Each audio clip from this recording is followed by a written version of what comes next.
Voilà, alors il y a un sujet que je voudrais aborder avec vous, mesdames, et qui va être abordé pendant le stage Femmes conscientes, Femmes puissantes, c'est le sujet de l'argent. Pendant des années, moi qui ai baigné dans le développement personnel, j'avais un jugement énorme sur l'argent. Et en accompagnant ces femmes pendant des années, je me suis rendu compte qu'elles évoluaient au niveau de la conscience, elles évoluaient au niveau de la puissance, au niveau de prendre leur place. Mais il y a un endroit où ça bug encore, c'est l'argent. Comme si l'argent, c'était la capacité des hommes, comme si c'était les hommes en fait qui devaient le faire, qui devaient en avoir et puis éventuellement nous en donner. Et donc ce sujet de l'argent, pour moi, il est primordial. Pourquoi? Parce que les femmes, pour moi, elles ont tellement de cheminées, je ne parle pas de toutes les femmes, mais d'un grand nombre de femmes, parce qu'elles portent la vie pendant 9 mois dans leur ventre. Elles ont envie que leurs enfants, ils ne vivent pas ce qu'elles ont vécu, c'est-à-dire une vie réduite, avec des peurs, avec des manques, etc.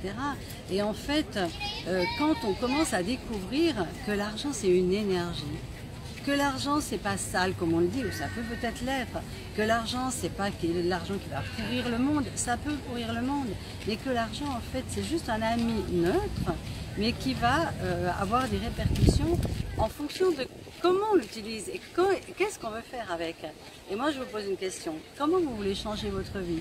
Comment vous voulez prendre du temps pour prendre soin de vous si vous n'avez pas d'argent? Si vous êtes inquiète de comment vous allez donner à manger à vos enfants à la fin du mois, que vous ne savez pas comment vous allez payer vos factures et votre loyer, ça c'est pas possible, ça peut pas nous mettre dans un état de détente. Alors il y a plein de croyances autour de l'argent, on doit faire avec ce qu'on a, l'argent ça donne pas le bonheur, ou ça le donne, enfin ou ça y contribue, mais tout ça c'est des points de vue fixes. Et si l'argent de toute façon ne donnait pas effectivement la joie, le bonheur, mais qui permettait juste de contribuer à nous soutenir quand on a des projets.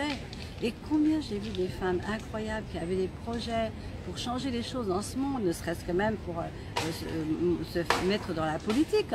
Si on rentre dans la politique, il faut aussi qu'on ait les moyens de le faire, hein, et qu'on ait quelqu'un qu'on peut payer pour s'occuper de nos enfants, faire les cours, le ménage, etc. Donc l'argent, et si on le voyait comme un ami, eh bien pendant cette semaine, on va vraiment explorer ça. Et je peux vous dire que ça a changé ma réalité.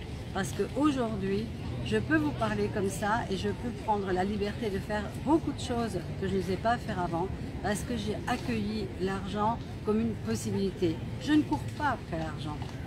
Je n'ai pas besoin de courir après l'argent. Si je fais ce que j'aime, si je suis heureuse, si je suis joyeuse, vous savez ce qui se passe? C'est lui qui vient à moi.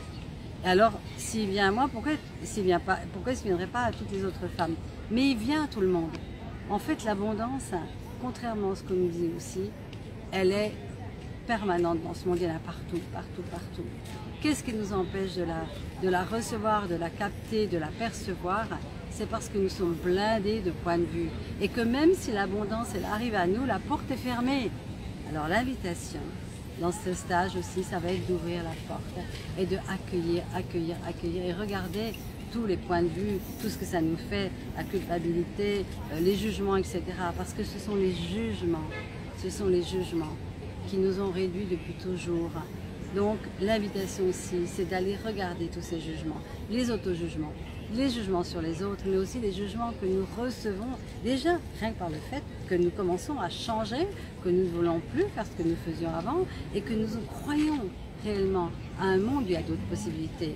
Et ce n'est pas seulement une croyance, c'est que c'est un choix. Et ce que je veux vous inviter, c'est de faire le choix. Vous n'êtes pas obligé de le faire, mais je vais vous inviter à faire le choix, d'un nouveau choix, de faire de nouveaux choix. Parce que les choix sont des vibrations, les croyances sont des vibrations, nos croyances, nos jugements, nos points de vue, nos certitudes, nos opinions créent notre réalité. C'est ça qu'on doit apprendre aux enfants. C'est ça qu'on doit leur apprendre dans les écoles. C'est ce que nous, les mamans, devons leur dire. Ne crois pas que tu es limité, ne crois pas à ce qu'on te dit, ne crois pas que tu ne vas jamais y arriver. Parce qu'il suffit que tu le choisisses. Et quand on choisit, c'est comme s'il y avait plein de petits lutins qui venaient nous aider à réaliser nos choix. Et alors, est-ce que ça a fait pétiller vos cellules? À bientôt.